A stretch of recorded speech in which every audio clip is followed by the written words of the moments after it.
YTN 뉴스 FM 슬기로운 라디오 생활. 안녕하세요. 아나운서 최영진입니다. 코로나19 확산세, 그 어느 때보다 위기라고 하죠. 오늘부터 경기도와 인천, 부산에 이어서 서울에서도 실내외를 막론하고 마스크 착용이 의무화됐습니다. 자, 특히 교회발 확산세가 일파만파입니다. 이에 따라 주말 서울과 수도권, 부산 등에서는 교회 대면 예배가 금지됐죠. 자, 그럼에도 불구하고 부산의 교회 279곳이 현장 예배를 강행했습니다. 전국적으로 확대하면 1,400여 곳인데요. 이런 교회들의 대응 어떻게 봐야 할까요? 교회 목사님 한 분 잠시 후 전화 연결해보고요. 자, 전공의들이 하얀 가운을 벗어던졌습니다. 의대 정원 확대 등 정부 정책에 반대해 모든 연차 전공의들이 집단 휴진에 나선 건데요. 2부 별별 상담에서 서민 단국대의과대학 교수 박문성 해설위원과 다뤄보겠습니다. YTN 뉴스 FM 슬기로운 라디오 생활 지금 바로 출발합니다.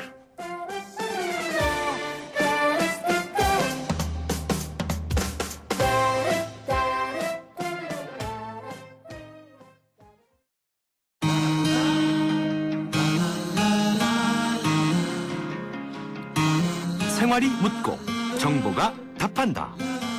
YTN 뉴스 FM 슬기로운 라디오 생활. 네, 1부는 현장의 목소리로 생활 속 이야기 들어봅니다. 사회적 거리 두기가 2단계로 격상되면서 서울과 수도권, 부산 등에서 교회 대면 예배가 금지가 됐습니다. 자, 대체로 정부 지침에 따라 온라인 예배로 전환했지만 일부 교회에서는 대면 예배를 강행하기도 했는데요. 보도에 따르면 전국 1,400여 곳의 교회가 현장 예배를 그대로 진행했다고 하죠. 최근 코로나19 확산의 중심에 교회가 있다는 비판과 지적이 계속되고 있는데요. 이런 교회들의 대응 어떻게 봐야 할까요? 교회 개혁실천연대 고문이시죠? 방인성 목사 연결해 들어보겠습니다. 안녕하세요. 안녕하세요. 수고 많으십니다. 예, 최근에 마음이 좀 무거우실 것 같습니다. 네. 최근 교회 감염자 확산과 함께 교회에 대한 부정적인 인식이 커지고 있는데 지금 상황 어떻게 보십니까? 너무 부끄럽고 죄송하기 짝이 없습니다. 예. 교회가 우리 코로나19 집단 감염의 통로가 됐다는 이 사실 자체가 너무 무책임하고요. 예. 국가적 위기, 지역사회의 이런 위기를 솔선수범해서 해야 될 교회가 이런 진원지가 됐다는 사실은 정말 지탄받아 마땅하고요. 예. 지금이라도 정신을 좀 차려서 제대로 된 교회의 역할, 종교의 역할, 지역사회와 국가의 위기를 대처할 수 있는 교회로 나섰으면 좋겠습니다. 예, 알겠습니다. 자, 이번 주말에도 대면 예배를 한 교회들이 있습니다.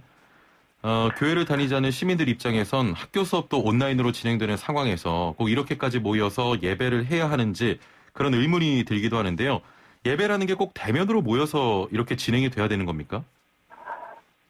물론 제도적 예배가 중요하기는 하지만 사실 예배의 본질은 성경에서 가르치는 대로 이웃을 내 몸과 같이 사랑하라는 것입니다. 예배도 이웃을 사랑하는 이 본질을 외면할 수가 없습니다. 그래서 지금 이 국가적 위기 상황에서 대면 예배, 교회 안에서 모여서 드리는 예배를 주장한다는 것은 예배의 본질을 모르고 있는 것이고 다시 한번 이 한국 교회가 정말 종교적 역할, 예배의 본질을 다시 회복했으면 좋겠고요. 교회도 사회의 한 일원입니다. 사회와 동떨어져서 마구 질주할 수 없고 종교 패권주의, 신앙 우월주의로 나가게 되면 사회 불안을 조성하게 되고 비극을 만들어내는 일을 하게 되죠. 이게 종교사, 우리 역사 속에 종교가 이 사회를 외면하고 마구 질주하다가 비극적인 일들이 많이 있었습니다. 지금 우리 한국 교회가 정신을 차리지 않으면 이런 심각한 코로나19 집단 감염에 오히려 진원지가 되고 많은 국민의 생명과 건강을 해치는 일을 할 수 있는데 대면 예배를 강행하다니요. 이건 정말 있을 수 없는 일이고 성경의 가르침도 아닙니다. 지금이라도 교회가 좀 반성하고 각성해야 된다 이런 말씀이었고요. 자, 그럼요. 조금 좀 민감한 질문입니다만 기독교 외부에서 대면 예배의 이유로 가장 많이 추측하는 이유 중 하나가 바로 그 경제적인 문제, 헌금에 대한 이유인데요. 그런데 최근 문제가 되는 교회를 보면 규모가 그렇게 작진 않습니다. 예배 강행에 대해서 헌금과 좀 연관지어 볼 수 있는 겁니까? 물론 이게 좀 장기간 우리가 정상적인 예배를 드리지 못했습니다. 그래서 헌금의 일정 부분 타격이 있을 수 있고 또 교인들의 신앙생활에 좀 해이해진 또 이런 우려를 교회의 목회자들이 가질 수는 있겠습니다. 그러나 이게 정말 직접적인 원인인가? 저는 그렇게 생각하지 않습니다. 헌금이 직접적인 이유는 아니다. 물론 이런 타격이 있지만 이 타격은 우리 소상공인 국민들 지금 그 어려움을 겪고 있는 이 경제적 그 심각한 상황에서 교회가 이런 것을 가지고 무슨 대면 예배를 강행하는 것은 이건 있을 수 없는 일이고요. 진짜 이유는 제가 볼 때 혹시라도 이 그 정부가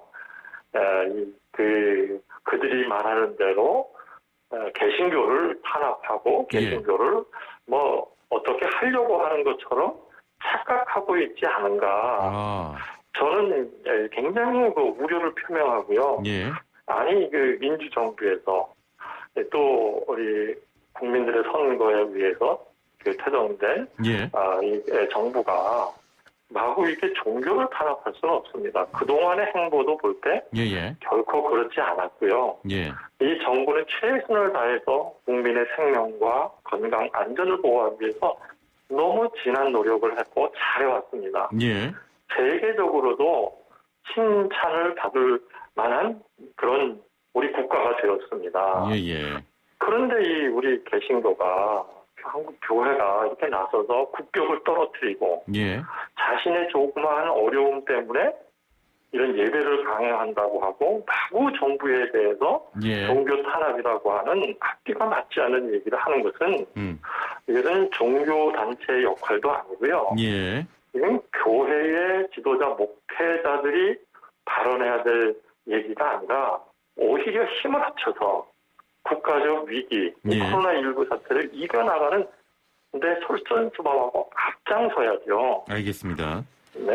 지금 말씀을 좀 정리를 하자면 교회 예배를 강행하는 것은 헌금 때문이 아니고 정부가 개신교를 탄압한다고 생각하는 일부 교회에서 예배를 강행하는 것이다. 이렇게 지금 보시는 거죠? 저는 그게 더 우선 그들의 생각 속에 그게 더 많다. 물론 어려움은 있겠지만 이 어려움은 함께 우리 그 이웃과 함께 가야 될 길이기 때문에 좀 이 어려움은 오히려 더 잘 감당해야지.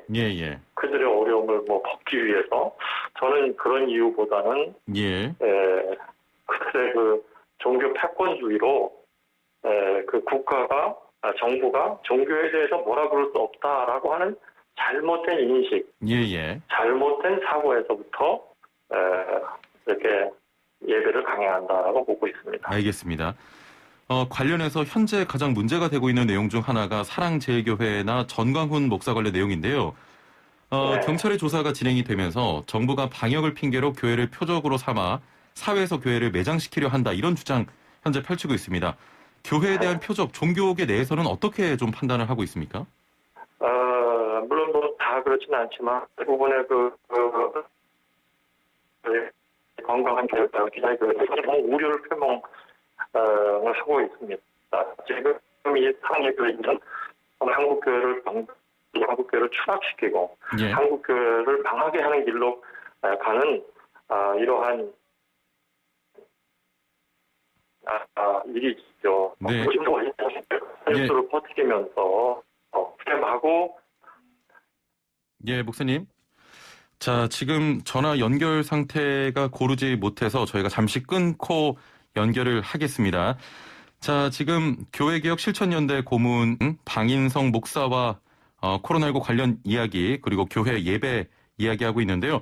자, 사회적 거리두기가 2단계로 격상이 되면서 서울과 수도권, 부산 등에서 교회 대면 예배가 금지가 됐습니다. 자, 대체로 정부 지침에 따라 온라인 예배로 전환을 했지만 일부 교회에서는 대면 예배를 강행하기도 했는데요. 자, 보도에 따르면 전국 1,400여 곳의 교회가 현장 예배를 그대로 진행했다고 합니다. 자, 이런 교회들의 대응 어떻게 봐야 할지 이야기하고 있는데요. 자, 목사님 연결됐나요? 네네. 예. 좀 말씀 이어가 주시죠. 네네.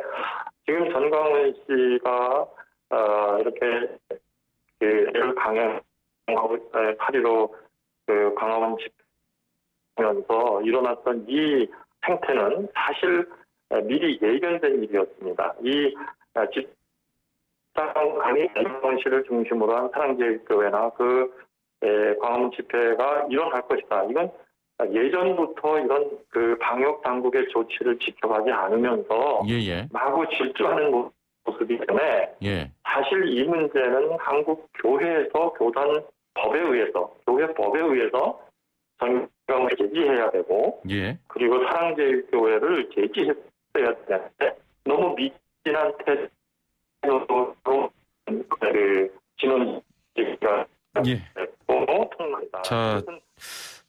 계속해서 지금 전화 연결 상태가 고르지 못합니다. 일단 애청자분들의 양해를 부탁드리고요. 저희가 조금 원활한 장소로 이동을 해 주신 후에 다시 한번 전화 연결을 해보도록 하겠습니다.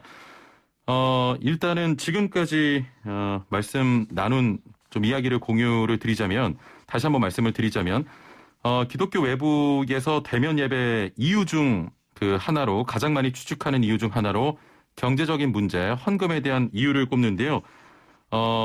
방인성 목사의 생각은 헌금 때문에 그렇진 않을 것이고 일부 개신교 단체에서 정부가 현재 개신교를 탄압하고 있기 때문에 이런 예배를 강행하고 있다. 옆에서 지켜보기에는 지금 현재 그렇게 생각이 된다라고 하고 계십니다.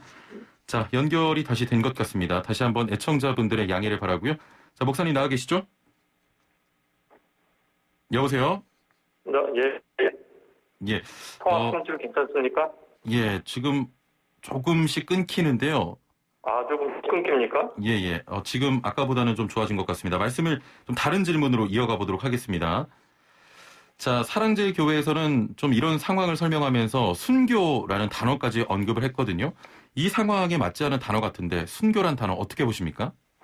이건 뭐 어불성설이 정말 이런 코로나19에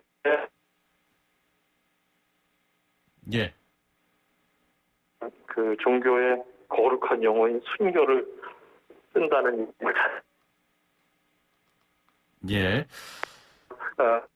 자, 지금 자, 목사님. 자, 지금 세 번째 전화 연결인데 저희도 연결 상태가 좀 고르지 못해서 이야기 중에 자꾸 끊기고 있습니다. 일단은 인터뷰는 여기서 좀 마무리를 해야 될 것 같고요. 교회 관련 이야기 현재 주말에도 정부에서 대면 예배를 금지를 했습니다만 전국의 1,400여 교회가 현장 예배를 그대로 진행을 했다고 합니다. 자, 최근 코로나19 확산의 중심에 교회가 있다는 비판과 지적이 계속돼서 저희가 교회개혁 실천연대 고문이신 방인성 목사 연결해서 자세한 이야기 들어보려고 했는데요. 전화 연결 상태가 좀 고르지 못했습니다. 애청자분들의 다시 한번 양해를 부탁드리겠습니다. 자, 일단 요가로 이어가 보도록 하겠습니다. 감사합니다. 생활의 달인이 되는 법이요? 하하! YTN 뉴스 FM 슬기로운 라디오 생활을 들으셔야죠.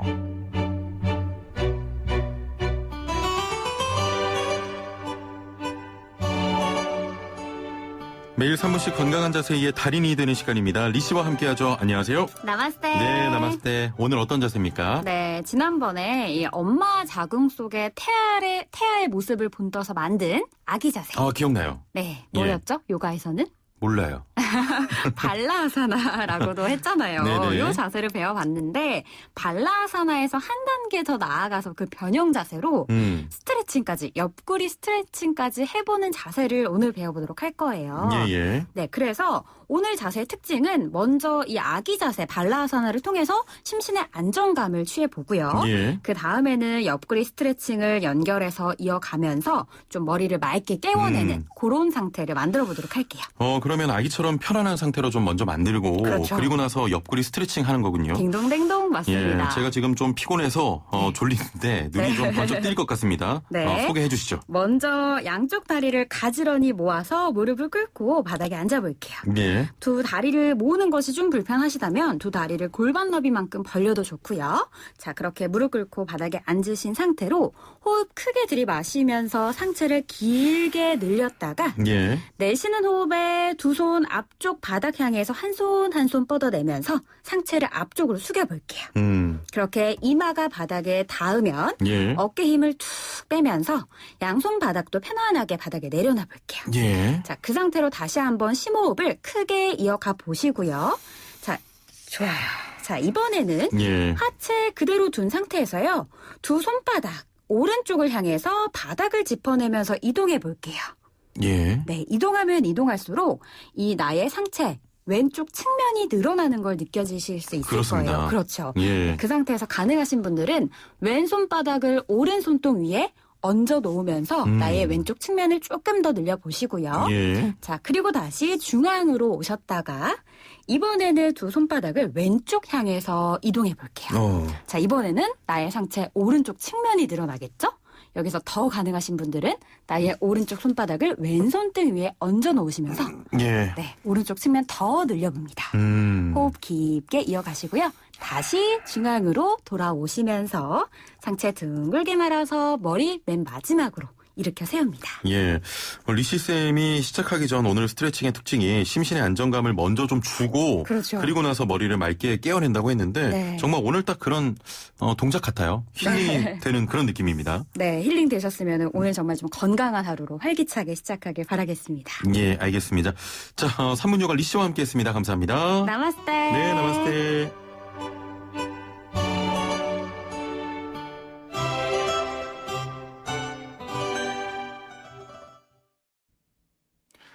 네, 오늘 1부 전화 연결이 잘 고르지 못했습니다. 저희가 좀 2부 일찍 마치고요. 그 시간에 다시 한번 연결해 보도록 하겠습니다. 자, 3분 요가 저희가 사전에 녹화된 영상 띄워드렸는데요. 3분 투자로 건강 잘 지키시길 바라고요. 자, 잠시 뒤 2부에서는 별별 상담 준비돼 있습니다. 지금 의사의 파업으로 의료진 공백이 우려되고 있죠. 관련해서 이야기 나눠보겠습니다. 2부에서 뵙죠.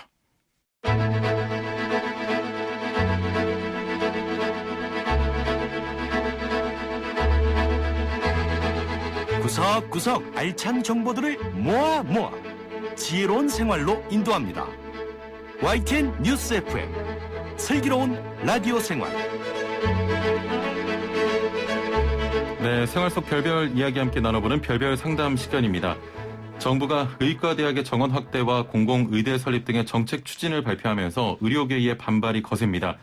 의학 분업 이후 20년 만에 총파업을 강행한다는 건데요. 자, 그런데 지금 코로나19의 확산세가 심각하죠. 지금껏 코로나19 방역의 최일선에서 고생을 마다하지 않았던 의료계. 이런 상황 속에서 파업까지 불사해야 할 만큼 의대 정원 확대 등이 의사들에게 절박한 이유는 무엇일까요? 또 이를 지켜보고 있는 시민들은 어떤 생각을 하고 있을까요? 함께 이야기 나눠보겠습니다. 자, 여러분의 의견 받습니다. 단문 50원, 장문 100원의 정보 이용료가 있는 샵 0945번 문자로 사회적 거리두기 3단계 격상을 앞둔 위중한 상황, 의사 파업, 이대로 좋은가 의견 보내주시길 바랍니다. YTN 라디오 애플리케이션 이용하시면 보이는 라디오와 실시간 댓글 참여까지 한 번에 하실 수 있습니다. 자, 그럼 오늘도 별별 상담 함께 하실 단국대 의과대학 서민 교수 박문성 축구 해설위원과 함께합니다. 두 분 안녕하세요. 네, 안녕하세요. 네. 자, 저희가 그 코로나19 그 재확산이 심각해짐에 따라 옆에 아크릴을 좀 설치를 했고요. 또 좀 부득이하게 마스크 착용을 권유드렸습니다. 좀 불편하진 않으신가요? 좀 괜찮습니다. 마스크가 요새는 생활의 일부기 때문에. 그렇습니다. 예. 예, 저도 뭐 괜찮습니다. 예. 예. 저는 좀 불편하네요. 자, 서민 교수님은 어떻게 좀 지내셨어요? 전 뭐 그동안 자가격리하면서 집에서 열심히 일하고 있습니다. 집필 활동도 열심히 하고요. 우리 애들한테 좋은 아빠가 되고 있습니다. 네. 아, 애들이라고 하면 저 강아지 6마리의 좋은 아빠. 알겠습니다. 박문성 위원님께서는 오늘 새벽 4시에 또 중계가 있었잖아요. 네네. 6시에 마치고 오신 겁니까? 네, 유럽 챔피언스 리그 끝나고 시상식까지 다 보고 또 이래저래 끝나고 좀 정리하느라고 지금 거의 잠을 꼬박 새고 왔습니다. 늘 피곤해 보이셔서. 근데 이제 뭐 유럽 시즌 이제 오늘 마지막 그 경기여가지고 물론 새 시즌 바로 또 시작은 했습니다. 그렇습니다. 네. 알겠습니다. 자, 지금 의료계 파업과 관련해서 의료 공백에 대한 우려가 컸습니다만 주말 사이 정부와 의협에서 대화를 좀 시작을 했습니다. 희망이 보이는 것도 같은데 최근 상황 두 분 어떻게 보시는지 궁금하거든요. 먼저 서민 교수님.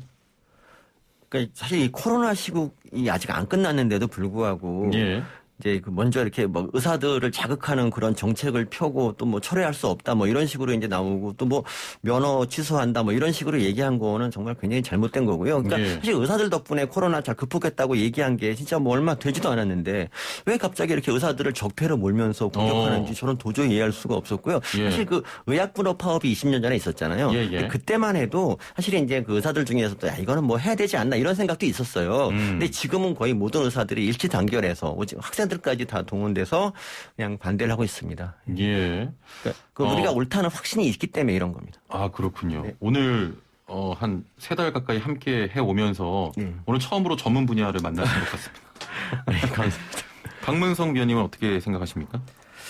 네, 또 뭐 서민 교수님이 의과대학에서 또 하시기 때문에 제가 뭐 이거에 대해서 어떤 전문적인 내용을 갖고 토론하기보다는 그냥 말 그대로 시민의 입장 혹은 또 아이들을 키우는 부모님의 입장 그래서 좀 말씀드리고 싶은 게 있는데요. 이제 뭐냐면 저는 크게 이제 2가지예요. 첫 번째는 어떤 내용이냐라고 하는 게 궁금해요. 그냥. 맞아요. 그러니까 지금 뭐 왜 이런 거를 왜 우리를 적폐로 뭐냐라고 얘기를 하시는데 그 내용을 좀 알려주셨으면 좋겠어요. 일단 그 설득의 과정들, 설득의 어떤 노력들이 좀 더 있어야 되지 않나. 국민들은 납득하지 못해요, 지금.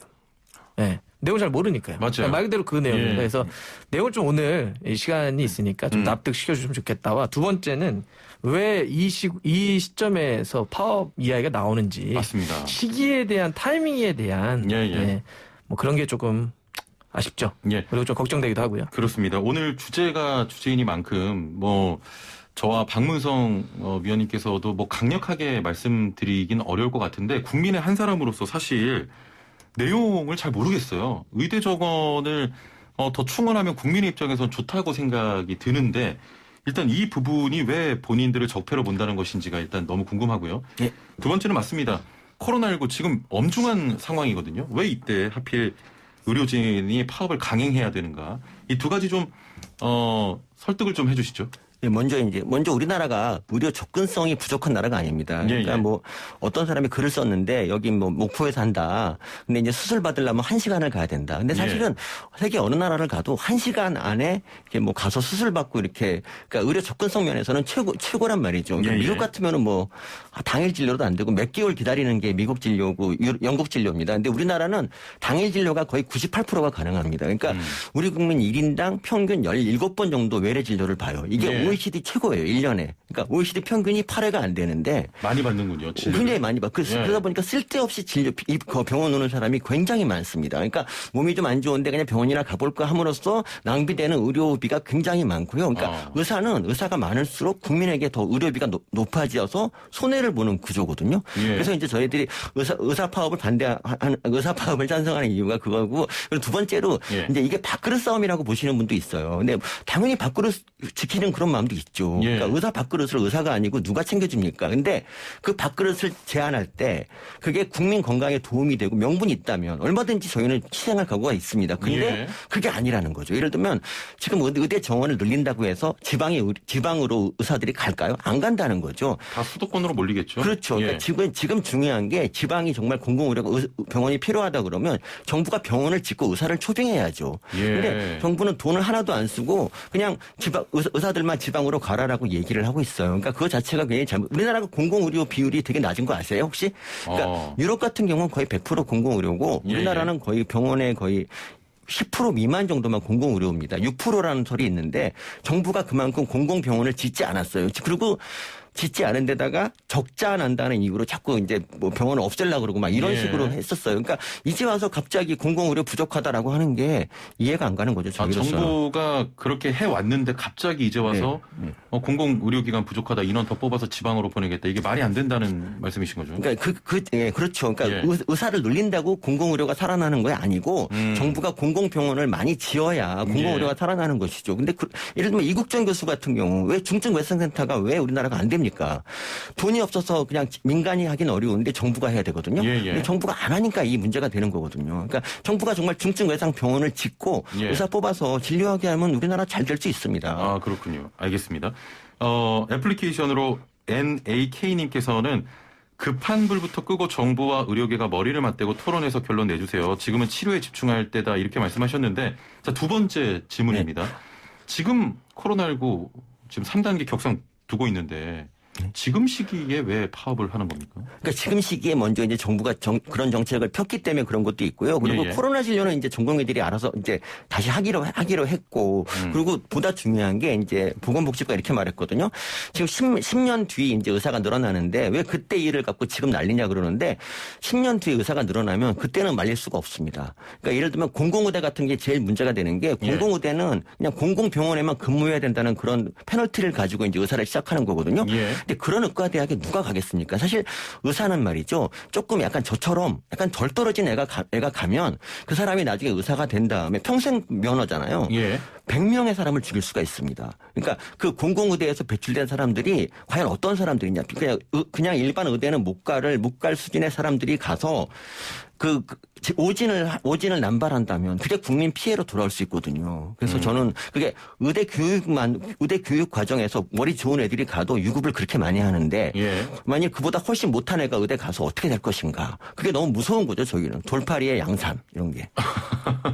알겠습니다. 이제 좀 설득이 되는 것 같은데 그래도 우리 시민 입장에서 정부가 발표한 내용 보면 의대 정원을 입학 정원을 연간 400명씩 늘려서 10년간 4,000명의 의사를 추가로 양성하겠다.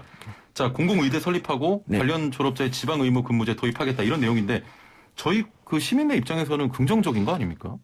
네, 일단 그렇게 느껴지고요. 그러니까 특히 그 마지막 부분은 상당히 좀 이렇게 외부에서 듣기로는 굉장히 좀 무섭고 불편한 이야기일 수도 있을 것 같아요. 그러니까 지금에 계신 분들만 어떤 능력이 있다.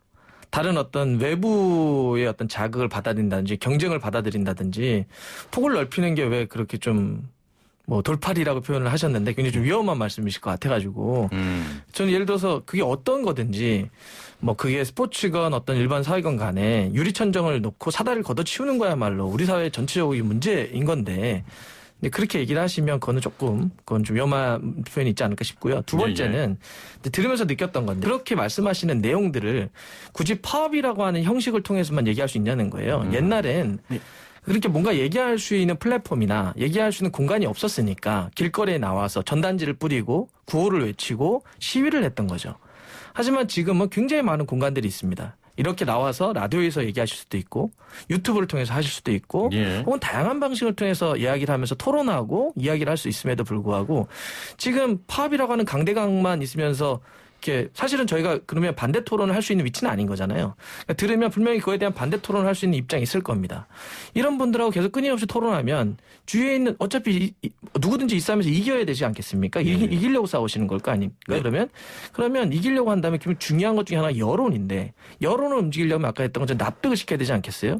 근데 저는 이런 내용을 들을 때마다 왜 이런 내용이 있으면 충분히 그런 공간에서 길거리에서 파업한다는 얘기하지 마시고 다른 공간에서 충분히 얘기할 수 있고 그럴 수 있을 텐데 그런 게 좀 아쉬워요. 그러니까 원래 이제 이런 정책을 펼 때 의사들하고 미리 이제 사전에 얘기를 좀 하고 논의도 좀 있어야 되는데 일방적으로 발표한 거고요. 그리고 그동안 의사들이 사실 파업한 저희가 뭐 꼭 걸핏하면 파업한다는 게 아니라 사실 파업이 거의 두 번째거든요. 거의 20년 만에. 거의 20년 만에 처음 그러니까 그런 건데, 그러니까 저희는 항상 대화를 할 자세가 돼 있고 저희 대형 커뮤니티에 보면은 의사들이 엄청 많이 댓글을 달아요. 그러니까 요새 환자가 없어서 시간이 많거든요. 그래서 굉장히 많은 댓글을 다는데 그 댓글들 보면은 다 납득이 가는 건데 그러니까 사람들이 있잖아요. 그거를 과연 수용하느냐, 받아들일 마음이 없으면 어떤 논리적인 댓글 글도 와닿지 않는 겁니다. 사실 그러니까 지방의 병원이 부족하다 그러셨잖아요. 만약에 어떤 이제 아산병원에 있는 의사가 이제 거기에 이제 책임감을 느껴서 지방에 가서 개업을 한다. 그럼 어떻게 될까요? 그 의사 때문에 지방 의료가 살아날까요? 그렇지 않습니다. 그냥 아마 그 의사 아마 망해서 2년 안에 보따리 싼다에 저는 100만 원 걸겠습니다. 왜냐하면 그 사람들이 지방 사람들이 왜 그러니까 삼성병원에 오는 사람 70%가 지방 환자인 거 아세요? 그렇습니까? 문재인 케어 같은 게 또 확대되면서 사실 우리나라는 큰 병원과 개인 병원이 진료비가 똑같아요. 그러면 그냥 돈 차비 좀 들여서 큰 병원 가서 진료받자. 지방 병원 못 믿는다라고 하는 사람들이 굉장히 많거든요. 특히 암에 걸리면 거의 90% 이상이 지방을 믿지 못하고 서울로 갑니다. 이런 와중에 지방 의료가 부족하다. 이거는 정말 돈이 할 수 없고, 그러니까 오히려 지방에 있으면 이 사람 좀 실력 없어 떨어져 나온 사람 아닌가라고 의심을 하는 상황. 그러니까 지방에 있는 병원을 못 믿는 상황에서 과연 지방 의사가 아무리 뛰어나도 뭘 할 수 있을까? 그러니까 차라리 공공병원을 좀 멋있게 짓고 실력 있는 의사를 초빙해서 지방을 살리는 게 정부가 할 일이죠, 사실은. 예. 자, 그 말씀을 좀 정리해서 질문을 더 드리자면 지금 그러면 이 파업의 형태가 좀 옳다고 보시는 겁니까? 그러니까 원래 이제 코로나가 이렇게 확산될지 모르고 정부가 이제 먼저 시작을 한 건데 지금 코로나가 확산되니까 이제 코로나에 파업하냐라고 얘기를 하면서 정부가 이제 뭔가 다시 한 발 물러설 자세를 보이고 있는데요. 저는 이거는 정말 토사구팽이라는 거 정말 나쁜 거잖아요. 개입장이 한번 돼보셨어요? 진짜 그 개입장이 되면은 너무 이게 속상해요. 그러니까 코로나 때 의사들이 정말 열심히 일했던 거는 다 아는 사실인데. 그렇습니다. 근데 지금 와서 왜 갑자기 이렇게 그러니까 우리가 이탈리아 같은 경우는 이제 인구당 의사 수가 저희의 2배예요, 거의. 뭐 유럽, 미국 다 말할 것도 없이. 근데 그 나라들 전부 코로나로 지금 엄청나게 망했잖아요. 그 이유 그건 뭐냐면 우리나라 지금 의료 시스템이 굉장히 좋다는 얘기고요. 그러니까 근데 그런 거를 감안하지 않고 무조건 의사 수가 OECD 부족하다. 근데 늘려야 된다. 이거는 말이 안 되는 거죠. 우리나라 접근성이라는 거. 우리나라 국토가 좁고요. 국토가 좁고 인구가 많기 때문에 정말 한 집 건너 다 병원이에요. 그렇기 때문에 우리가 의사가 부족하다. 이거를 피부로 느끼는 분 아마 없을 겁니다. 아무리 지방이라고 하더라도. 피부로 느끼지 못한다고요? 병원이 없어서 못 가는 사람이 우리나라에 있어요. 그러니까 예를 들면 좋은 의료 서비스에 대한 갈증들이 다 있는 거잖아요. 그러니까 저희는 근데 한 가지는 저희 국민분들이, 시민분들이 진짜 감사하게 느끼고 있습니다. 이건 분명합니다. 그러니까 이 어려울 때 정말 많은 걸 도와주셨기 때문에 그렇기 때문에 저희 스포츠도 좀 진행되고 있는 거고. 그래서 저희는 일단 감사하다는 말씀은 꼭 드리고 싶은 거고요. 그래서 이제 그런 전제에서 좀 말씀드리고 싶은 건데, 그러니까 그런 것들, 감사함이 있음에도 불구하고 이게 납득이 안 되는 건 계속, 그러니까 그런 내용들에 대해서 저는 이제 충분히 다른 공간들, 다른 시기, 다른 형식들이 있는데 그걸 별로 취하지 않는다라는 거죠. 사실 이번에도 정부가 그래서 그 문제를 뒤로 미루기로 했던 거 아닙니까? 그래서도 지금도 이제 오늘 제가 아침에 확인했더니 이제 그러면 파업을 좀 뒤로 전공의분들도 하시겠다. 일단 참 다행이라고 생각합니다. 그래서 참 서로가 이야기를 해서 했는데 그러면서 또 뭐라고 하셨냐면 하지만 파업은 계속 강행할 것이다. 저는 이거야말로 그러니까 이게 시민분들은 건강이라고 하는 건 좀 다른 논리인 거잖아요. 건강을 선택할 수 있는 게 아닙니다. 그렇습니다. 죽음과 생명은 선택할 수 있는 게 아니기 때문에 사람으로서는 마지막이기 때문에 이게 뭔가 어디에 딱 조건으로 걸려 있으면 사람들은 어떤 것도 귀에 들어오지 않아요. 이거는 조금 이해해 주셨으면 좋겠다는 거예요. 그런 상태에서 다른 내용적인 거 설명하셔야지 나는 억울하고 뭐가 안 좋기 때문에 나는 강대강 지금 이렇게 파업이라고 하는 것은 결국은 여론이라고 하는 건 저는 그렇게 신경을 안 쓰시는 것 같아요. 그냥 정부와 의사분들이 파워 싸움을 해서 이기면 끝난다고 생각하시는 것 같아요. 하지만 여기에 정부와 의사분들 그 안에 훨씬 더 많은 사람들은 시민이라고 생각하거든요. 이분들이 걱정하고 있는 마음. 그래서 그거에 대한 설득, 납득을 먼저 해주시는 게 그리고 시간을 좀 두고 하시면 어떠냐. 이렇게 말씀을 드리는 거죠. 저희가 20년 전 파업할 때보다 지금 파업이 여론이 훨씬 좋습니다. 그러니까 사람들 하는 말이 뭐냐면 우리는 그냥 좀 더 실력 있는 의사한테 좀 진료받고 싶다고 아까 하셨지 않습니까? 근데 우리나라가 지금까지 이제 배출한 의사들이 정말 실력 있고 좋은 의사들이었단 말이죠. 예. 우리나라는 저 개인 병원 개업하고 있는 분들도 다 전문의예요. 근데 유럽에서는 전문의를 만나려면 정말 2달, 3달을 기다려야 되거든요. 그러니까 그런 거에 비하면 우리나라는 정말 의료 천국이라고 할 만하고 더구나 그게 엄청난 저수가로 이루어진 거 혹시 아시나요? 그러니까 미국에 갔다 온 사람들이 하나같이 하는 말이 미국에서 아프지 말자. 그러니까 저 아는 사람 같은 경우 미국에서 수술을 받아야 되는데 2달을 참다가 우리나라 와가지고 수술하다가 덧난 적도 있거든요. 그러니까 그런 정도로 우리나라가 정말 의료 쇼핑을 올 정도로 의료 천국인데 여기서 이거를 갖다 더 손을 봐서 의사들을 좀 더 수입을 깎겠다고 하면 저희가 화날 수밖에 없죠, 사실. 그건 의료보험에 대한 문제 아닌가요? 그러니까 저희가 그걸 감수하고 건강보험 그러니까 저희가 낮은 수가 때문에 열심히 환자를 봤기 때문에 우리가 당일 진료가 98%가 가능한 거고 이거는 세계 어느 나라도 가능하지 않은 얘기입니다. 그러니까 두 가지 논리가 섞여 있는 것 같은데 예를 들어서 이제 저도 유럽이나 출장을 많이 가니까 예를 들어서 제가 아팠을 때 유럽에서 병원 가는 게 그렇게 어렵지 않았거든요. 아, 그러세요? 예. 유럽 의사들은 하루에 10명도 환자 안 봐요. 거기 공무원입니다. 근데 어떤 게 있었냐면 제가 그 말씀을 드리고 싶었는데 일단 전 바로 갔고요. 아파가지고. 바로 갔었고 갔더니 그러니까 전 처음 경험했죠. 굉장히 이야기를 오래 해주시더라고요. 그러니까 예를 들어 저희는 이제 병원에 어떠냐면 이게 워낙 많은 분들이 하시니까 문제 짧게 하고 그럼 밖에 나가서 뭐 처방 받으세요. 이게 저희 아주 일반적인 병원인데 맞습니다. 앉았더니 뭐 평상시에 어떤 운동을 하시냐, 뭐 어떤 음식을 많이 드시냐 제 기억이 맞다면 한 20-30분을 이야기를 했는데 처음이었어요, 선생님. 이제 그런 예를 들어서 그런 경험을 해보면 금방 얘기하셨던 건 좀 배치되는 느낌도 좀 있어요. 막 한국이 되게 우린 막 퀄리티 있는 적을 받는다. 갔을 때 와 이렇게도 의료 서비스를 받을 수 있구나라는 것도 있었거든요. 물론 가기 어렵다라고 하는 건 아마 그 부분 아까 의료수가나 의료보험 체계 때문에 그런 거지. 그건 국가 정책에 대한 문제인 거잖아요. 아니 저기 영국 같은 나라 영국에 이제 NHS라는 있죠. 보험이 있는데 근데 영국 시스템에 의하면 두 달 기다리는 게 평균적인데 어떻게 진료를 바로 보셨습니까? 혹시 뭐 영국에 특권층이십니까? 아니요. 이럴 수가 없는데. 그때 몸이 안 좋아서 바로 갔습니다. 지금 뭐 두 분이 계속 말씀하셔서 오늘은 제가 굉장히 편하게 지금 진행을 하고 있는데 일단 애청자분의 약간 의견을 좀 드릴게요. 9817번님 의사들의 평균 수입이 도시근로자 평균 소득의 6.2배나 됩니다. 게다가 의사가 부족해서 이대 목동병원 신생아 집단 사망 사고가 생긴 거 아닌가요? 이 상황에서 의사수 확대에 반대하면서 수가 인상을 요구하는 것은 의사들의 첫지만 생각하는 것입니다. 의료의 공공성이 아닌 자신의 지위만 생각하는 한 대중적인 지지를 받기 어려울 듯합니다. 정부가 지금 내놓은 의사수 늘리는 안이 부족하고 서민 교수님 말씀대로 공공병원 병상 부족한 것을 채우는 건 100번 맞습니다. 의사분들 이런 요구를 가지고 파업하면 지지하지만 그 반대 요구를 하는 파업은 지지받기가 좀 어렵습니다. 정신 차리세요 하셨는데 마지막으로 이렇게 생각하시는 분이 오늘 문자가 많이 왔어요.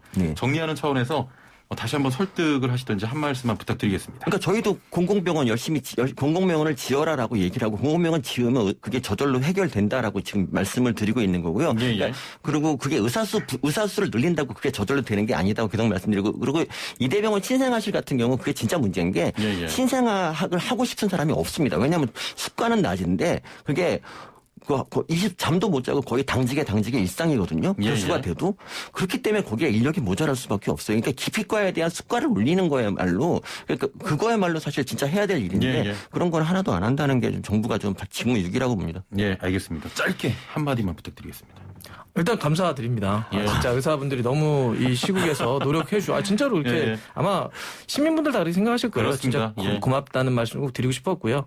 저도 감사합니다. 네. 근데 이제 아까도 했던 것처럼 더 납득해 주셨으면 좋겠고 그다음에 납득할 수 있게 해줬으면 좋겠고 더 시기에 대한 고려를 해주셨으면 좋겠다. 알겠습니다. 그리고 또 하나는 저도 이제 의대 친구들이 있었는데 그 친구들도 현실적으로 술 한잔 하면서 그런 얘기 많이 하더라고요.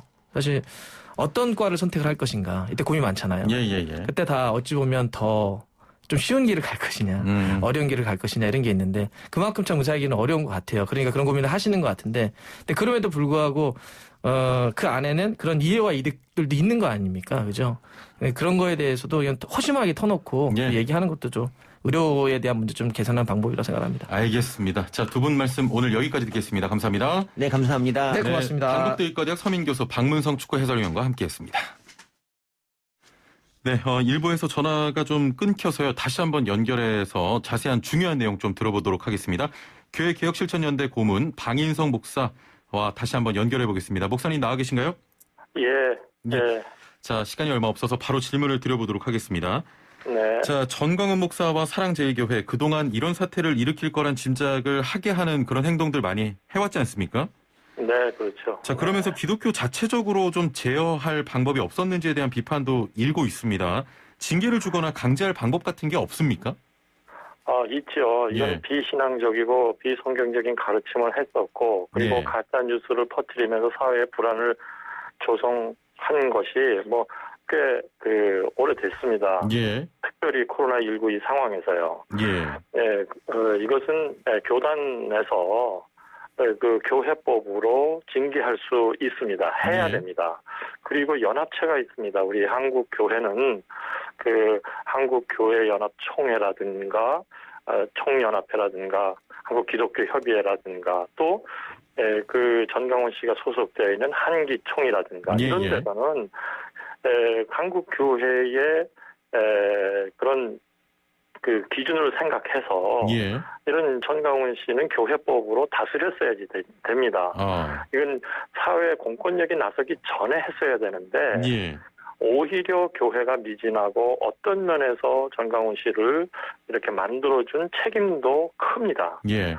예, 이런 상황을 가져왔다는 것이 한국 교회는 정말 이번 기회에 자성을 하고 예. 지금이라도 그 사과 발표는 좀 했지만 예. 사과 발표로 이렇게 끝날 수 있는 문제가 아닙니다. 사과를 했으면 앞으로 전광훈 씨나 사랑제일교회 같은 데는 어떻게 징계를 할 것인가. 예. 예. 이게 어떻게 이 교회와는 관계가 없다는 이런 성명, 분명한 징계, 이런 것이 없는 사과는 이건 우리 사회에서 인정받기도 힘들고요. 예. 더욱 한국교회가 사회로부터 지탄받게 될 것입니다. 예.